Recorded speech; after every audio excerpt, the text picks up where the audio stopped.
શારદીય નવરાત્રિનો આજે ત્રીજો દિવસ મા ચંદ્રઘંટાની ઉપાસનાનું આ પર્વ છે।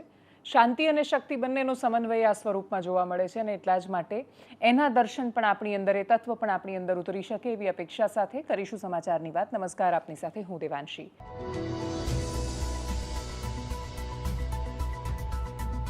સૌથી પહેલા ગાંધીનગરના એ સાયકો કિલરની વાત કે જેણે નર્મદા કેનાલ પાસે એક એવા યુગલને ટાર્ગેટ કર્યું જે સવા 1 વાગ્યાની આસપાસ પોતાનો બર્થડે સેલિબ્રેટ કરીને આવી રહ્યા હતા। બર્થડે સેલિબ્રેટ કર્યા પછી એ લોકો નર્મદા કેનાલની પાસે ગાડી રાખીને સવા 1 વાગ્યાની આસપાસ બેઠા હતા। 10-15 મિનિટ થઈ હશે એ લોકોને, અચાનક જ કોઈ વ્યક્તિ આવે છે, પાછળથી દરવાજો ખુલે છે અને પછી દરવાજો ખોલીને એ વ્યક્તિને ટાર્ગેટ કરે છે, લૂંટ કરે છે અને મારી પણ નાખે છે। કોઈના 25 વર્ષના છોકરાનો જીવ લેતા વ્યક્તિને કોઈ વિચાર નથી આવતો। એનું કારણ એ વિચારવા માટે સક્ષમ જ નહોતો, એ માનસિક રીતે અસ્થિર હતો। 4 વર્ષ પહેલાં એણે બિલકુલ આ જ પેટર્નથી નર્મદા કેનાલ પાસે ઊભેલા એક યુગલને જ ટાર્ગેટ કર્યું હતું અને એ વખતે એણે સ્ટેટમેન્ટ આપ્યું હતું કે એના લગ્ન નથી થતા અને એટલે જે કોઈ છોકરા છોકરીને સાથે જુએ તો એનાથી જોવાતું નથી અને એટલે જ એને ખૂબ ગુસ્સો આવી જાય છે। આવા સાયકો કિલર એ જેલમાં જાય એના પછી આપણે ત્યાં જેલમાં સાયકિયાટ્રિક ટ્રીટમેન્ટ કે પછી એ લોકોને જેલનું નામ તો સુધાર ગૃહ છે, સુધાર નામનો શબ્દ જેલમાં સંભવ નથી। ભારતીય જેલોની એક અલગ જ વ્યવસ્થા છે, દુનિયાની ખૂબ બધી જેલોની અલગ બધી વ્યવસ્થાઓ છે અને એટલા જ માટે એ વ્યક્તિ જામીન પર બહાર આવે છે અને બહાર આવ્યા પછી ફરીથી આ પ્રકારના ગુનાને અંજામ આપે છે।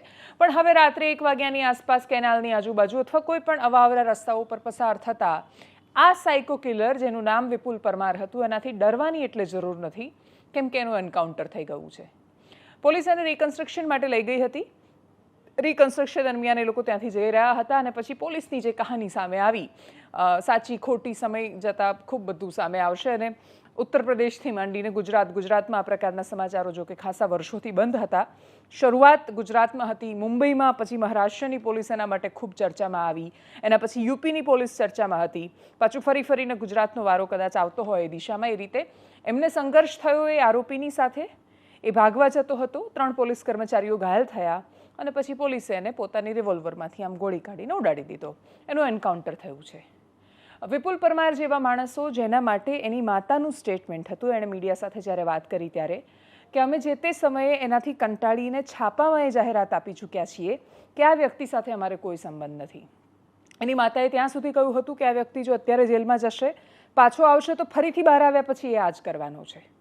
એટલે મા તો પોતાના સંતાનને બહુ સારી રીતે જાણતી હોય છે અને ખબર હોય છે કે એ માણસ કઈ હદ સુધી, કઈ નીચતા સુધી જઈ શકે એમ છે અને એટલા જ માટે એમણે વિપુલ પરમાર માટે આ પ્રકારનું સ્ટેટમેન્ટ આપી દીધું હતું।